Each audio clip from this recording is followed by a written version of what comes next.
গুজরাট টাইটান্সের বিপক্ষে হেরে গেছে রাজস্থান রয়্যালস। আর হেরে যাওয়ার পর নিজ দলের সমর্থক গ্যালারি থেকে যে অঙ্গভঙ্গি দেখালেন তাতে রাজস্থান রয়্যালসকে রীতিমতো ধুয়ে দিয়েছেন তিনি। অবশ্য সমর্থকরা এভাবে রেগে যাওয়াটা স্বাভাবিক।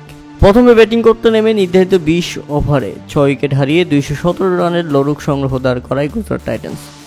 দলের হয়ে সর্বোচ্চ 53 বলে 82 রানের দারুণ ইনিংস খেলেন সাই সুদর্শন। আর জবাবে ব্যাটিং করতে নেমে শুরুতেই ব্যর্থ ইউজেবেন্দ্র জয়সওয়াল। এরপর সুবিধা করতে পারেনি নীতিশ রানা। রায়ান পরাগ ভালো খেলার ইঙ্গিত দিলেও সুবিধা করতে পারেনি। এরপর ব্যাপকভাবে ব্যর্থ হয়েছেন ধ্রুব জুরাল। তবে এক প্রান্ত থেকে দলকে টেনে নিয়ে যাচ্ছিলেন দলটির অধিনায়ক সঞ্জু স্যামসন এবং মিডল অর্ডারে ব্যাটিং করতে আসা শিমরন হেটমায়ার। তবে শিমরন হেটমায়ারকে রেখে সঞ্জু স্যামসন 50 করার আগেই ফিরে যান। 28 বলে 41 রান আসে তার ব্যাট থেকে। মূলত শেষ ভরসা ছিল শিমরন হেটমায়ার। দারুণভাবে 50ও তুলে নেন এই ব্যাটসম্যান। তবে 50-র পরেই আর উইকেটে থাকতে পারেননি তিনি।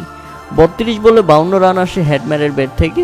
আর শিমরন হেটমায়ার আউট হওয়ার পর ম্যাচ থেকেই ছিটকে পড়ে যায় রাজস্থান রয়্যালস।